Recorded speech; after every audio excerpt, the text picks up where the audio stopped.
Akibat ulah kalian berdua, seorang tokoh bernama Datuk Bulu Lawang menemui kematian. Malang bagi kalian berdua. Datuk Bulu Lawang adalah kakak kandung sobatku, iblis pemalu yang saat ini duduk di atas batu cadas. Soal celaka bagi kalian berdua, hari ini akhirnya iblis pemalu berhasil menemui kalian di sini setelah sekian lama mencari-cari. Nyawamu terpaksa kami bagi dua. Mana bisa begitu? Jika Surajelantik menukas, kita ada berempat, jadi nyawa harus dibagi empat. Si nenek lalu tertawa cekikikan. Viro memandang ke atas batu cadas di mana lelaki berpakaian serba hitam itu duduk, lalu berbisik pada gadis di sebelahnya. Anggini, apa yang kau ketahui tentang manusia aneh bernama iblis pemalu itu? Aku memang pernah mendengar nama manusia satu ini. Dia malah melintang seorang diri, tidak merangkul golongan manapun, kepandaian yang sangat tinggi. Tapi dia bukan bangsa manusia yang mudah dikocoh oleh orang-orang golongan hitam. Aneh kalau hari ini dia ikut-ikutan dengan 3 manusia kesasar itu. Lekas kau bicara menjelaskan kematian Datuk Bulu Lawang itu. Iblis pemalu, Biro berseru, soal kematian kakakmu itu, apakah kau bisa menyaksikan dengan mata kepala sendiri? Sobatku Datuk Gadang Mentari, harap kau jawab pertanyaannya. Iblis pemalu bicara dan tetap sembunyikan wajahnya di balik paha. Dia memang tidak melihat sendiri pembunuhan yang kalian lakukan atas diri kakaknya, tapi dia mendapat penjelasan dari orang lain yang bisa dipercaya. Siapa orang itu? Tanya Anggini. Agar sesama golongan orang putih tidak tambah ricuh, harap kau tidak memberitahu siapa orangnya, Datuk Gadang. Yang bicara adalah pengiring mayat muka hijau. Berarti ada kedustaan besar di balik semua ini, kata Anggini. Iblis pemalu, harap kau tidak termakan fitnah, kata Wiro. Iblis pemalu tidak menjawab, tidak bergerak. Yang buka suara kembali adalah pengiring mayat muka hijau, anak buah Datuk Lembah Akhirat. Kau pandai membela diri, tapi siapa yang mempercayai, Datuk Gadang? Apakah kita sudah mulai dengan pesta kematian ini? Tunggu, aku bicara dulu dengan iblis pemalu, teriak Viro. Lalu dia naik ke atas batu-batu cadas dan memanjat ke tempat iblis pemalu duduk. Kalau saja dia masih memiliki kesaktian dan tenaga dalam, Wiro tak perlu susah payah naik ke atas batu itu. Tapi cukup sekali dengan melompat dan melesat saja dengan cepat, dia mudah bisa sampai ke sana. Iblis pemalu, harap kau mau mendengar penjelasanku. Adikmu, Datuk Bulu Lawang, bukan kami yang membunuh. Dia jadi korban pembalasan sakit hati Sandaka, seorang pemuda berjuluk manusia paku. Pemuda itu sendiri adalah korban ilmu hitam Dewi Ular. Pengiring mayat muka hijau mendegus. Nama Sandaka ataupun manusia paku tak pernah dikenal. Kalau orangnya memang ada, dia di mana sekarang? Juga Dewi Ular. Coba jelaskan, di mana perempuan celaka itu berada? Mereka amblas masuk ke jurang, menerangkan Anggini. Pengiring mayat muka hijau tertawa mengejek. Semua yang kalian katakan tidak masuk akal. Datuk, bagaimana? Apa kita bisa mulai? Mengenai Sandaka atau manusia paku, harap baca serial Wiro Sableng berjudul Dendam Manusia Paku. Ada di channel ini. Datuk Gadang, kau belum menyampaikan satu permintaanku. Tiba-tiba iblis pemalu berkata, astaga, hampir aku terlupa, kata Datuk Gadang Mentari. Kami menyerap kabar salah satu dari kalian memiliki sebuah peta petunjuk di mana adanya sebilah pedang sakti bernama Pedang Naga Suci 212. Aku dengar kau yang bergelar pendekar kapak mau naga geni 212 yang menyimpannya. Jika peta itu kau berikan kepada iblis pemalu, maka segala urusan yang menyangkut dirimu akan dilupakannya. Gila, kenapa urusan jadi panjang bertele-tele seperti ini? Keluh Wiro. Kalian semua dengar, aku tidak tahu menahu soal pedang itu, apalagi menyimpan peta petunjuk. Aku juga, kata Anggini. Aku yang menyimpannya. Tiba-tiba Panji yang sejak tadi berdiam diri keluarkan seruan. Pengiring mayat muka hijau Sika Surajelantik palingkan kepala ke arah pemuda itu. Datuk Gadang Mentari memutar tubuhnya sedikit tapi tetap mendongak ke langit. Iblis pemalu tampak menggeser 2 tangannya yang sejak tadi bersih tekan ke batu. Datuk Gadang, lekas kau rampas peta itu, berteriak iblis pemalu. Jangan-jangan dia menipu, pengiring mayat muka hijau berkata. Panji menyeringai. Dari balik pakaiannya yang bagus, dia mengeluarkan secari kain putih yang telah lusuh. Benda itu diperhatikannya pada orang-orang yang ada di tempat itu. Lalu dengan cepat dimasukkannya kembali ke balik pakaiannya. Pengiring mayat muka hijau jadi bimbang. Datuk Gadang Mentari gerak-gerakan kedua kakinya. Iblis pemalu keluarkan suara aneh. Sementara Sika Surajelantik merupakan satu-satunya orang yang tampak tidak tertarik dengan urusan itu. Sepasang matanya terus-menerus mengawasi Wiro yang sejak tadi diincarnya. Tiba-tiba Panji berkelebat dari tempat itu. Gerakannya cepat sekali. Tahu-tahu dia sudah berada di salah satu puncak batu cadas, terus melesat ke atas sebatang pohon besar dan lenyap di balik kerimbunan dedaunan. Kejar! Teriak iblis pemalu. Tubuhnya melesat ke atas. Mukanya yang tidak tertutup lagi di balik kedua pahanya ini kini ditutupnya dengan tangan kirinya. Di udara, dia membuat gerakan aneh. Di lain kejap, laksana terbang, dia melesat ke arah pohon besar tempat lenyapnya Panji. Datuk Gadang Mentari, walau tampak tak bisa menguasai diri, tapi masih tetap berada di atas batu tempatnya berdiri. Sementara Sika Surajelantik tidak melepaskan Wiro dari penguasaannya. Sika Surajelantik, sementara 2 teman kita berusaha mendapatkan peta, Bagaimana kalau kita berdua membagi-bagi rezeki? Si Kesura Jelantik tertawa panjang. Dia maklum apa yang dimaksud dengan tukang gadang mentari itu. Sika, kau urusi si pemuda, aku biar membereskan yang gadis, kata Datuk Gadang Mentari pula. Lalu sekali dia mengenjotkan dua kakinya, tubuhnya melesat ke arah Anggini. Kepalanya tetap mendongak ke langit, namun tangan kanannya membuat gerakan kilat menghantam ke jurusan Anggini. Si nenek si Kesura Jelantik keluarkan teriakan keras, lalu berkelebat ke arah pendekar 212. Kita ikuti pengejaran atas diri Panji alias Datuk Pangeran Raju Mudo yang dilakukan oleh pengirim mayat muka hijau dan iblis pemalu. Seperti diketahui, putra Raja Tua Datuk Pangduko Intan yang juga merupakan cucu tua gila itu memiliki ilmu kepandaian aneh-aneh, antara lain mampu menyelam dalam waktu lama dalam air. Lalu dia juga sangat pandai soal panjat memanjat. Sekali berkelebat di atas pohon, dirinya lenyap seolah berubah menjadi angin. Pengirim mayat muka hijau penasaran setengah mati. Dia memandang berkeliling, satu bayangan hitam berkelebat. Dia siap menghantam tapi cepat menarik tangannya ketika mengenali orang itu adalah iblis pemalu. Sambil tutupi kedua mukanya dengan tangan, manusia ini mengawasi keadaannya di sekeliling lewat celah-celah jarinya. Kemana lenyapnya jahanam itu? Kata pengirim mayat muka hijau setengah berteriak. Aku merasa malu. Lebih baik bunuh diri kalau tidak berhasil menangkap manusia kampret itu, kata iblis pemalu, lalu tutup lagi lebih rapat mukanya dengan kedua tangannya. Pengirim mayat muka hijau tambah jengkel mendengar kata-kata iblis pemalu. Kau menyelidik ke sebelah kiri, aku ke sebelah jurusan kanan, kata anak buah Datu Lembah Akhirat itu. Lalu tanpa menunggu jawaban orang, si pengirim mayat muka hijau melompat ke atas pohon besar di sebelah kiri. Tapi begitu kakinya menginjak salah satu cabang, tiba-tiba cabang itu langsung amblas. Kalau dia tidak lekas bergayut pada cabang di atasnya, paling tidak akan terperosok jatuh. Jahanam! Maki pengirim mayat muka hijau. Dia memperhatikan bekas patahan cabang pohon. Ternyata di cabang itu tidak patah biasa, melainkan ada tanda bekas dipotong dengan benda tajam. Pasti pemuda jahanam itu yang punya pekerjaan, pengirim mayat muka hijau memaki. Sobatku dari Lembah Akhirat. Tiba-tiba terdengar suara iblis pemalu. Pengirim mayat muka hijau dan diam saja. Kembali terdengar suara iblis pemalu. Aku malu tak dapat mencari pemuda pembawa peta itu.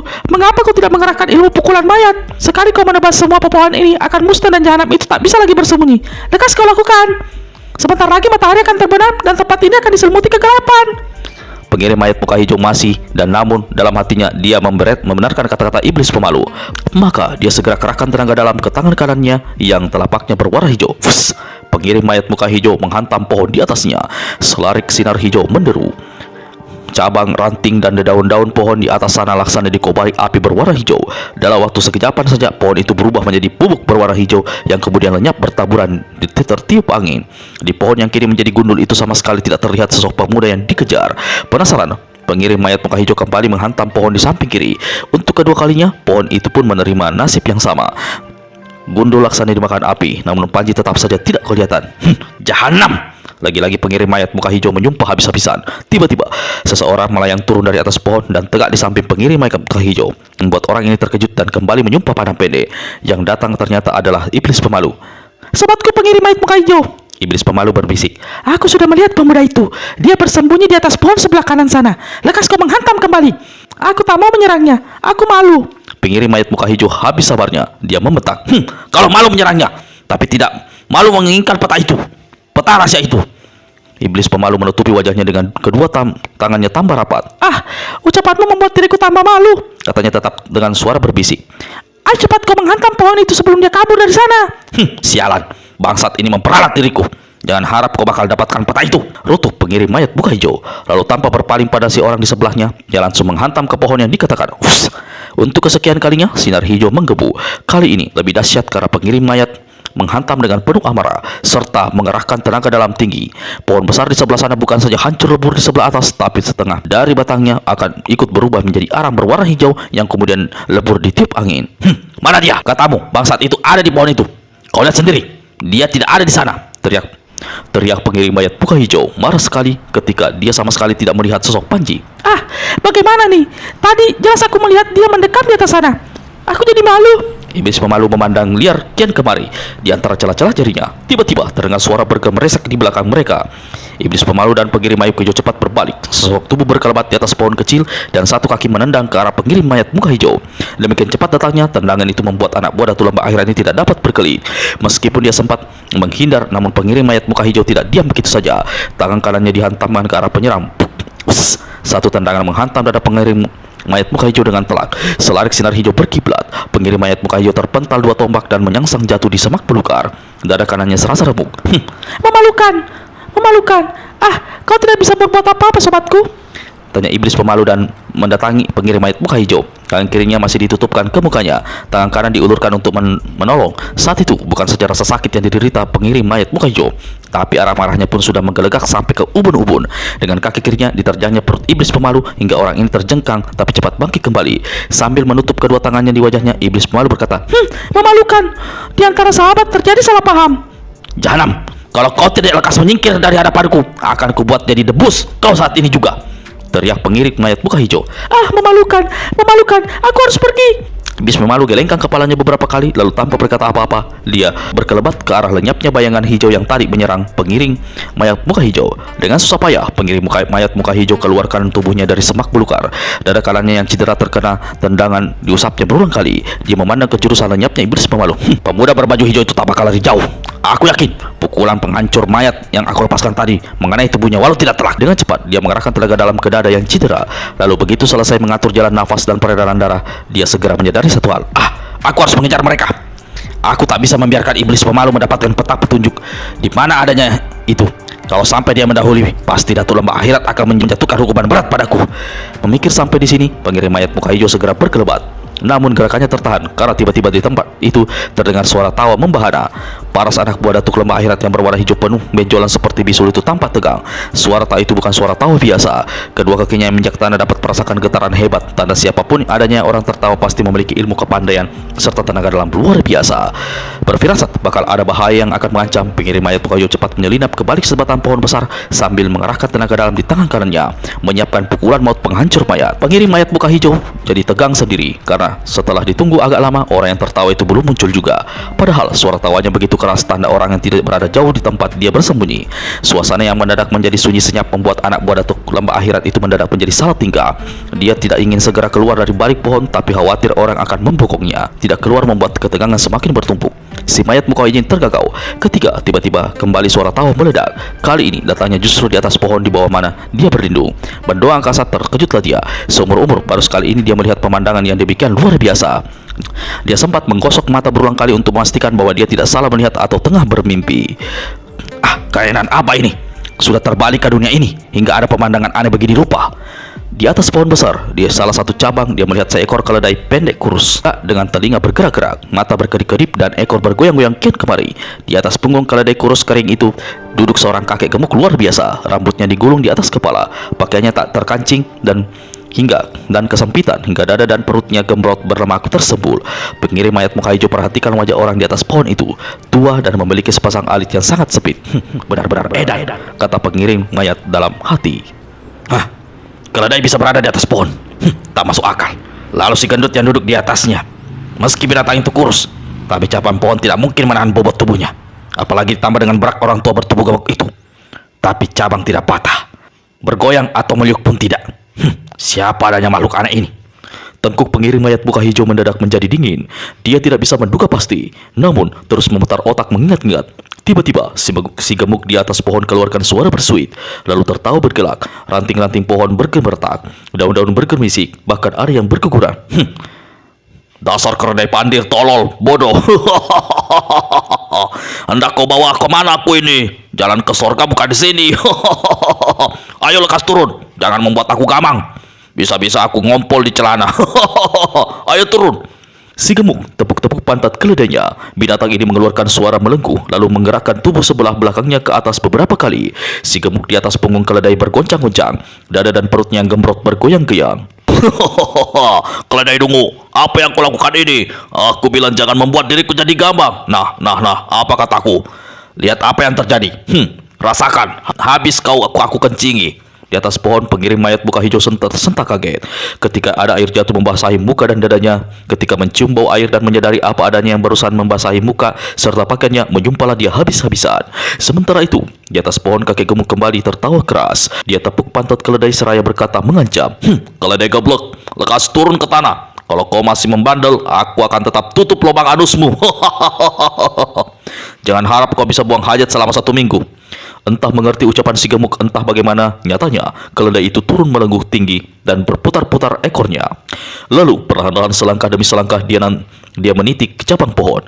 Begitu sampai pada batang pohon, keledai ini terus membelok ke bawah dan betul-betul luar biasa. Binatang ini terus mengejakkan kaki pada batang pohon, bergerak turun ke bawah. Pengirim mayat muka hijau yang sudah tak dapat menahan amarahnya sesaat jadi terkesikap. Dia memperhatikan dengan mata mendelik. Ketika dia mengetahui apa yang sebenarnya terjadi, kembali dia menyumpah. Jangan gendut itu menipuku. Ternyata kakinya yang menempel di atas pohon. Keledai di bawahnya hanya mengikuti gerakannya saja. Walaupun demikian, pengiring mayat muka hijau tetap tercengang melihat kehebatan kakek gemuk yang terus-terusan keluarkan suara tawa itu. Dia memiliki tenaga dalam aneh. Dalam tubuh melintang di udara. Telapak kakinya seperti memiliki perekat. Keledai dan si gemuk akhirnya menjejakkan kaki di tanah. Kini lebih jelas dibantah pengiring mayat muka hijau, sebenarnya kakek gemuk itu tidak duduk di atas punggung keledai karena kedua kakinya yang panjang buntal menjejal di tanah menopang tubuhnya yang berat. Si gemuk usap-usap perutnya lalu kembali mengumbar tawa yang menggantarkan seantero tempat. Keledaiku, kau boleh pergi mencari makan, tapi awas jangan jauh. Tempat ini terasa aneh. Banyak pohon gundul berwarna hijau. Aku menunggumu di sini sambil melepas lelah dan bernyanyi-nyanyi. Dengan satu gerakan ringan, si gendut turun dari keledainya. Begitu binatang ini menyeruap di atas pepohonan, si gemuk menghampiri sebatang pohon lalu duduk menjeplok di tanah, bersandar ke pohon. Padahal di sebelah belakangnya tegak bersembunyi pengirim mayat muka hijau yang barusan dikencinginya. Mencari saudara semata wayang, entah hilang, entah nyawa sudah melayang. Lain yang dicari, lain yang ditemui. Kalau memang bukan maling, bukan pencuri, mengapa sengaja sembunyikan diri? Enaknya hidup di dunia ini, bisa tertawa, bisa bernyanyi. Di balik pohon, pengiring mayat yang sengaja menahan nafas. Maklum kalau nyanyian yang dilakukan kakek gendut itu merupakan sindiran bagi dirinya. Dalam pada itu, dia kini sudah tidak bisa menduga siapa adanya orang itu. Maka tanpa menunggu lebih lama, dia segera keluar dari balik pohon di belakang si gemuk. Bukankah aku berhadapan dengan tokoh dunia persilatan yang terhormat yang disebut dengan gelaran Dewa Ketawa? Pengirim muka hijau menegur. Suara tawa si kakek langsung berhenti. Sepasang matanya yang sipit memandang pengirim mayat muka hijau dari rambut sampai ke kaki. Lalu meledaklah tawa orang ini kembali. Kau pandai menerka siapa diriku, tapi aku agaknya bakalan susah menduga siapa dirimu. Di atas kepalamu ada sarang tawon. Mukamu hijau benjol-benjol seperti ulat daun. Tubuhmu ada bau pesingnya. Bibirmu digunduli tulang. Bagaimana kau menciumi kekasih atau istrimu? Siapa kau ini kira-kira ya? Raham pengirim muka hijau menggembung. Tenggorokannya turun naik. Orang tua gendut, aku merasa bayonanmu tidak lucu. Siapa yang sedang membanyol? Aku tadi cuma menyanyi, bukan membanyol. Jangan-jangan pendengaranmu agak terganggu alias tuli. Dewa Ketawa, kekonyolanmu sudah melampaui batas. Tadinya aku punya rencana baik untukmu, tapi kini aku terpaksa batalkan. Kalau begitu rezekiku memang jelek. Tapi bagaimana kau bisa membuat rencana baik bagiku kalau dirimu sendiri kejatuhan sial? Barusan bukankah ada setan pohon yang mengencimimu? Dewa Ketawa, kau boleh tertawa sampai lidahmu copot.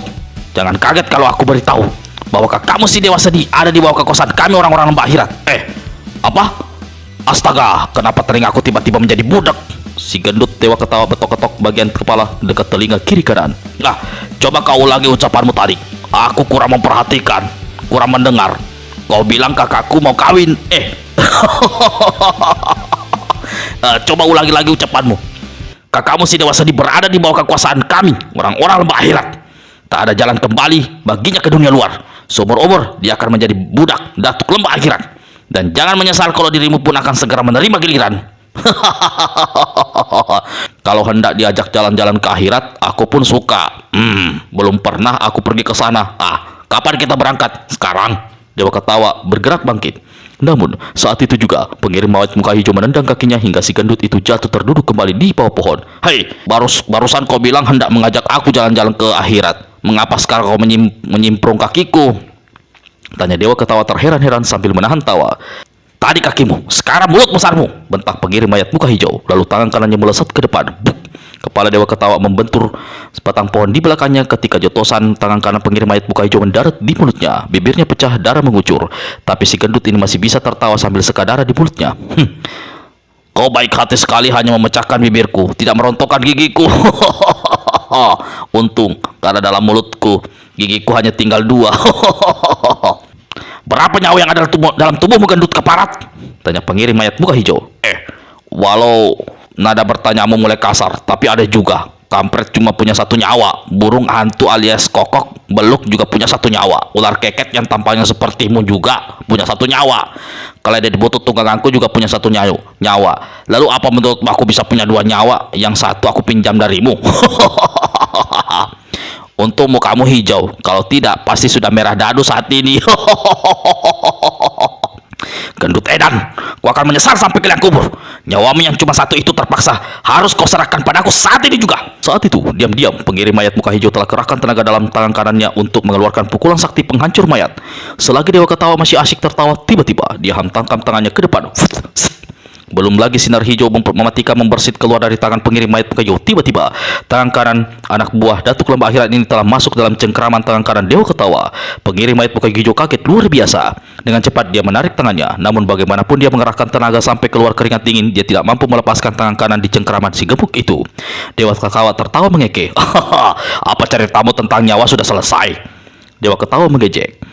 Aku masih punya waktu mendengarkan. Jahanam, lepaskan cengkramanmu, ataukah kamu akan kusuruh bunuh, biar jadi setan penasaran. Membentak pengiring mayat muka hijau. Tonjolan-tonjolan di muka kelihatan seperti membengkak hingga kepalanya jadi tampak lebih besar. Dewa Ketawa ganda tertawa. Kasihan kau kesakitan rupanya. Memang tanganku kasar, tidak sehalus tangan gadis cantik jelita. Sudah, tak perlu cengeng. Lihat tanganmu, aku akan lepaskan. Ternyata Dewa Ketawa tidak segera melepaskan cengkraman tangan kanannya pada tangan pengiring mayat muka hijau. Acuh tak acuh sambil terus tertawa-tawa, 5 jari tangannya bergerak meremas telapak tangan, menjepit laksana jepitan besi. Terdengar suara berdetak 3 kali. Pengirim mayat muka hijau menjerit setinggi langit. Ketika Dewa Ketawa lepaskan cengkramannya, kelihatan bagaimana tangan pengirim mayat muka hijau telah hancur. Tulang-tulangnya mencuat berpatahan. Manusia tak tahu diuntung. Tadi kau minta tanganmu dilepaskan. Setelah aku lepaskan, bukannya mengucapkan terima kasih, malah menjerit-jerit seperti anak kecil. Kepala jahanam, aku mengadu jiwa denganmu, teriak pengirim mayat muka hijau. 3 jari tangan kirinya melesat laksana 3 mata tombak ke tenggorokan Dewa Ketawa yang diserang sesaat masih tertawa-tawa. Tiba-tiba Dewa Ketawa meniup ke depan. Saat itu juga sekujur tubuh pengirim mayat muka hijau menjadi kaku tak bisa bergerak. Dia tak mampu bersuara. Inilah ilmu totokan dengan cara meniup dalam riba persilatan yang dimiliki oleh Dewa Ketawa. Sekarang kau sudah jadi anak buah penurut. Nah, sekarang kau sudah jadi anak baik penurut. Saatnya kau mengantarkan aku ke tempat terletaknya lembah akhirat. Dewa Ketawa bangkit berdiri. 2 jari tangan kanannya dimasukkan ke dalam mulut. Lalu dari mulut itu keluar suara bersuit 3 kali yang nyaring sekali. Sesaat kemudian, dari balik semak belukar menyeruak datang seekor keledai pendek kurus tunggangannya. Dewa Ketawa tertawa panjang. Hahaha, bagus. Sekali ini kau datang cepat. Berarti kau juga senang diajak jalan-jalan ke lembah akhirat. Dewa Ketawa naik ke punggung keledai itu. Kedua kakinya menjejakkan tanah. Dengan tangan kirinya dijambak rambut pengirim mayat muka hijau. Dengan tangan kanan digebuknya pinggung keledai. Binatang penunggang itu sama-sama bergerak. Tubuh pengirim mayat muka hijau ikut terseret. Panji menghentikan larinya ketika dirasakan tangan kanannya seperti kesemutan. Ketika dia meneliti, berubahlah paras pemuda ini. Ujung baju hijaunya, mulai dari bahu sampai ke pinggang, nampak berlubang besar. Sedikit saja pukulan itu masuk ke dalam. Pasti sebagian tubuhku telah berubah jadi debu. Membatin si pemuda. Rupanya bukan cerita kosong bahwa orang-orang lembah akhirat memiliki ilmu pukulan penghancur mayat yang mengerikan itu. Kalau dibiarkan mereka malah melintang, berbuat sekehendak hatinya, celakalah dunia persilatan di tanah Jawa ini. Padahal aku baru saja menjejakkan kaki di sini. Belum punya pengalaman, apalagi yang namanya menimba ilmu baru. Tiba-tiba ingat pada Anggini dan Pendekar 212. 2 orang itu agaknya bisa kujadikan sahabat. Apa yang terjadi dengan mereka? Apa usahaku tadi dapat menolong mereka? Sampai saat ini tidak ada yang mengejarku. Kalau mereka sampai dikeroyok 4 orang, celaka besar akan mereka hadapi. Aku harus kembali ke lembah batu itu. Berpikir sampai di situ, Panji berusaha merapikan pakaiannya yang robek hangus itu. Ketika dia belum lama menyusuri yang tadinya dilewati, tiba-tiba di depannya tegak menghadang iblis pemalu. Orang ini berdiri dengan kedua tangan menutupi wajah, namun di antara sela-sela jarinya, Panji melihat sepasang mata memandang tak berkedip padanya. Ah, hanya dia seorang yang mengejar. Berarti yang tiga lainnya masih di lembah, pikir Panji yang tidak mengetahui kalau pengirim mayat muka hijau telah dibuat tak berdaya oleh Dewa Ketawa. Sobatku, mengapa kau menghadangku?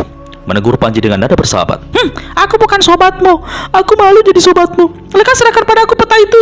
Melihat sikap aneh orang di hadapannya yang terus-terusan menutupi wajahnya, Panji memutar otak. Orang aneh.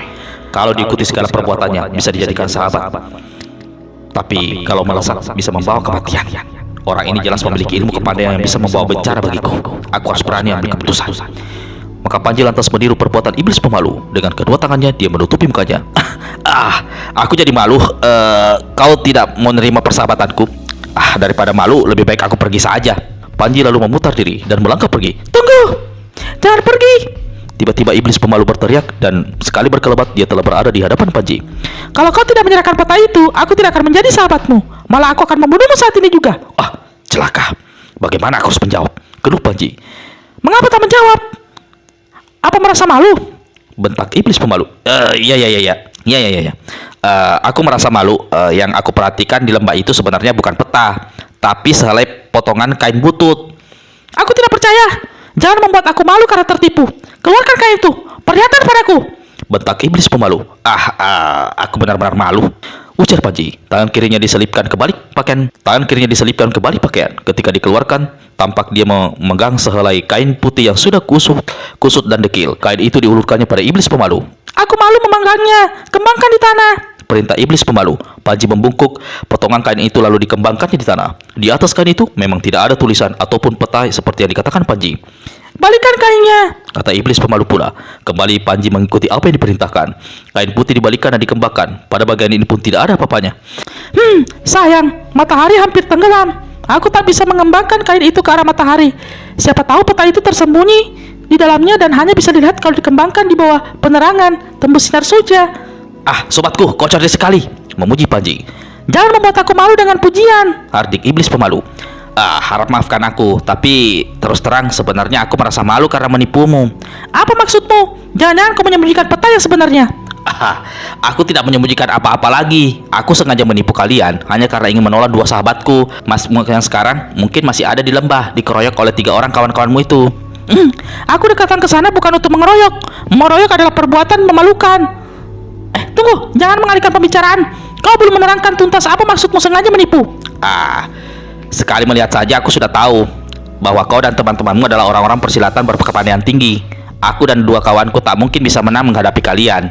Karena itu aku memancing dengan memperlihatkan secari kain butut yang kebetulan kubawa.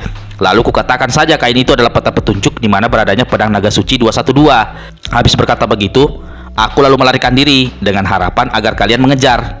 Dengan demikian 2 sahabatku itu selamat dari keroyokan kalian. Nyatanya yang mengejar aku cuma kau sendiri. Berarti 3 temanmu masih ada di sana. Pasti saat ini tengah terjadi perkelahian yang hebat di lembah. Aku harus kembali ke sana menolong mereka.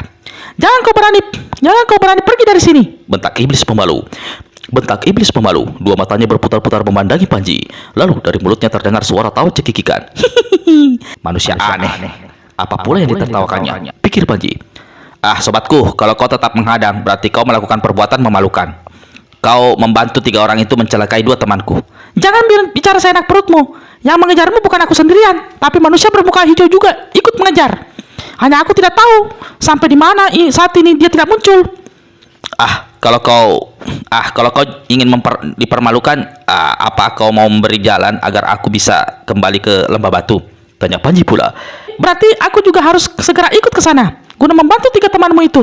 Jangan bicara memalukan. Mereka itu bukan temanku. Aku ikut mereka karena diajak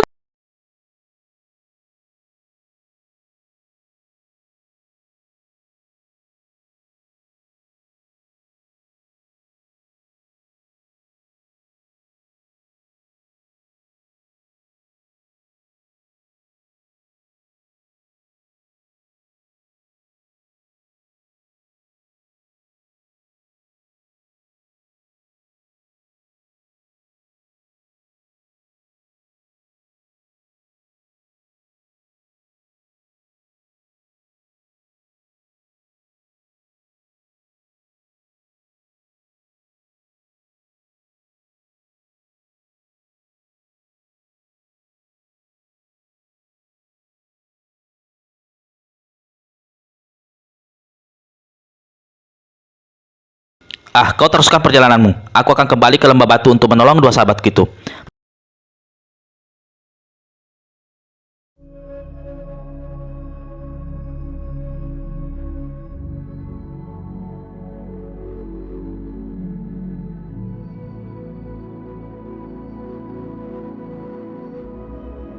Kau malu membawa aku ke sana? Bertanya iblis pemalu. Aku tahu. Jangan-jangan Jangan-jangan apa? Tanya Panji tak mengerti. kau takut aku merampas gadis cantik berbaju ungu itu. Kau telah jatuh hati padanya kan? Benar kan? Panji tertawa gelak-gelak, tapi wajahnya tanpa kemerahan. Di balik kedua tangannya, iblis pemalu tertawa lebar.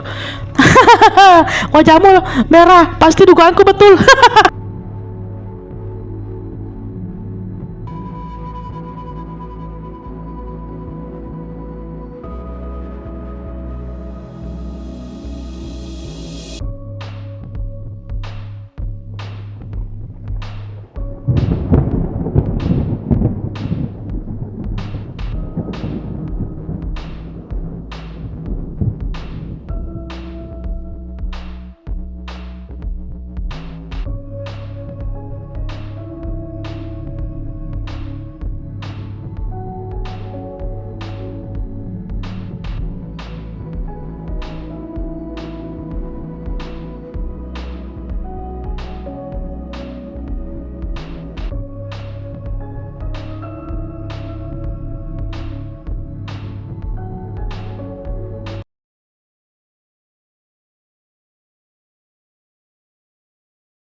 Jangan bertindak memalukan. Lekas kita menyelidik ke sana.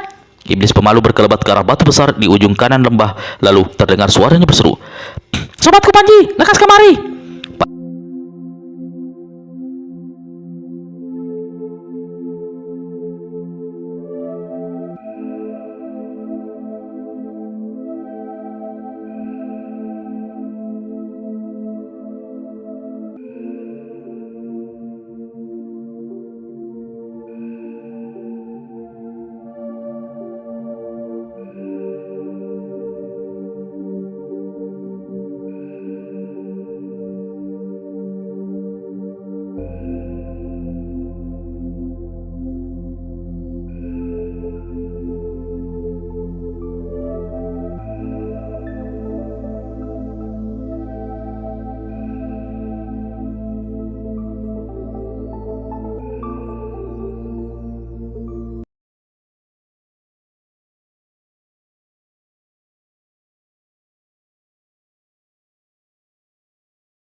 Habis berkata begitu, iblis pemalu segera berkelebat pergi sementara hari merayap gelap.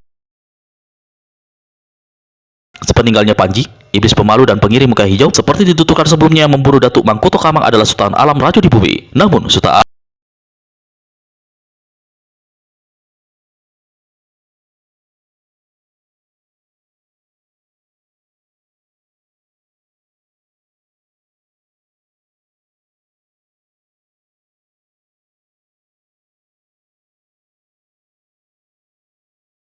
dia menderita semacam penyakit yang membuat kedua matanya sedikit demi sedikit keluar dari rongganya.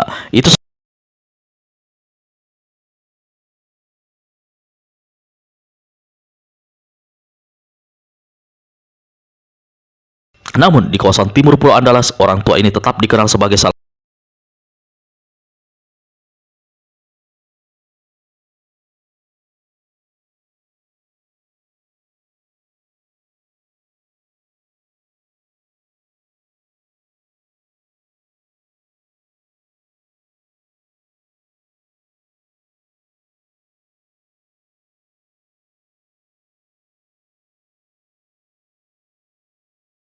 Walau tangannya tidak cedera, namun dari bentrokan tadi dia segera maklum walau lawannya masih muda.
Teriak Aku tidak membunuh adikmu. teriak Anggini. Datu Gana Mentari keluarkan tawa mengeke. Sekali berkelebat dia berada satu langkah di samping Anggini. Dua tangannya diulurkan cepat sekali dan tahu-tahu sudah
pengecut pembokong.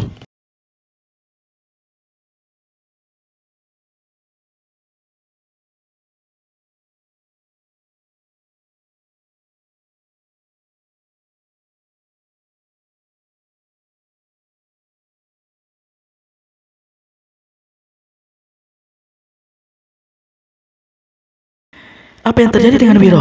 Pingsan dalam keadaan tertotok atau... Habis membatin begitu, murid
Jelas aku sudah lihat dia babak belur, tapi pukulan saktiku sama sekali tidak sanggup membunuhnya.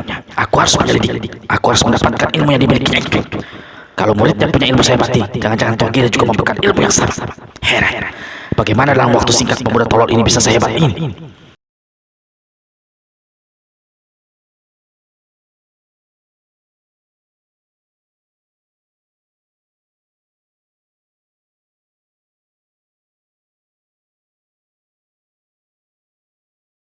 kalau kau mengharapkan keterangan tentang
tidak tuli.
Tidak, juga bukan salahmu, Nek.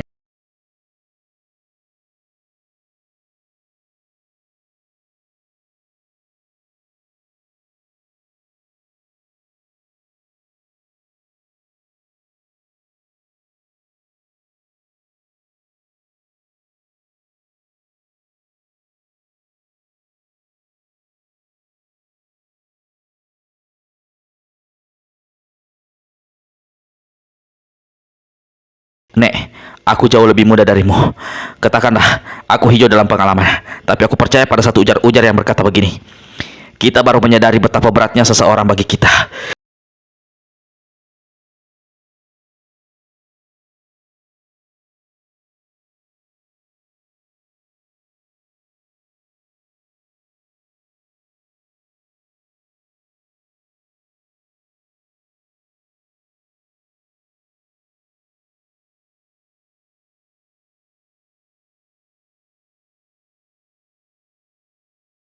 Wiro menguap lebar-lebar. Si kasur jelantik jadi dengkel, penasaran dan merasa seolah diejek. Dia